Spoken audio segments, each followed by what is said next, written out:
Pak Menteri dan jajarannya, sejak tanggal 8 Oktober 2021, pengumuman pertama P3K, itu Komisi 10 selalu didatangi oleh banyak pihak. Tidak hanya WA atau mungkin grupnya Pak Nur Purnamasidi atau mungkin juga siapa.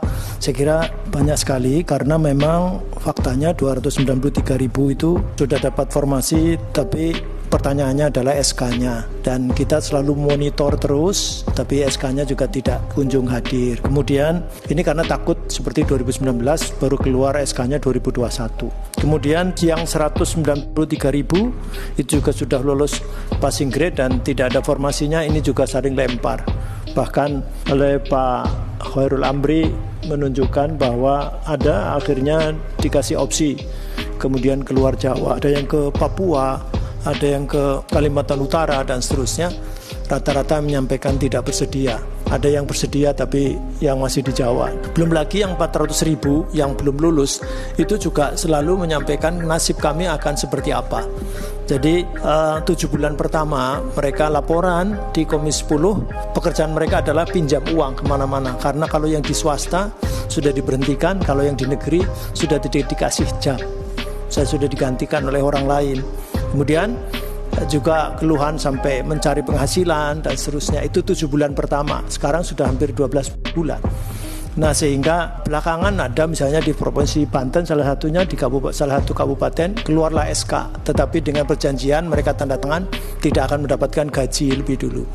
Nah, itulah yang terjadi. Kami paham betul Kemendikbudristek itu sangat pro dengan mereka. Tapi faktanya kan memang ada yang menentukan lain, Kemenpan RB, Kementerian Keuangan, BKN, dan seterusnya. Nah, permintaan mereka adalah, mereka kan kepengen ada pelindungnya, agak ada bapaknya. Nah, sehingga jangan kemudian nanti kemudian dilempar ke sana, tidak hanya ke Komisi 10 tapi juga ke Komisi 2 atau kalau perlu ke Komisi 11 ke Kementerian Keuangan misalnya begitu.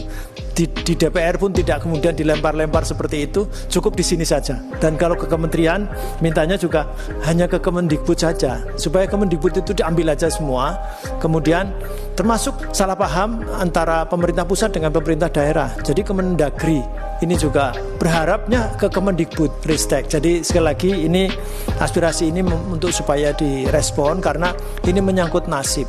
Satu lagi, bahkan tenaga kependidikan. Kita pernah diskusi dan akhirnya mereka juga sudah mendengar bahwa sudah akan didata dan kemudian akan direkrut. Tapi faktanya karena guru saja belum selesai, apalagi tenaga kependidikan yang memang ini akan diurus atau tidak. Mereka mengatakan begitu.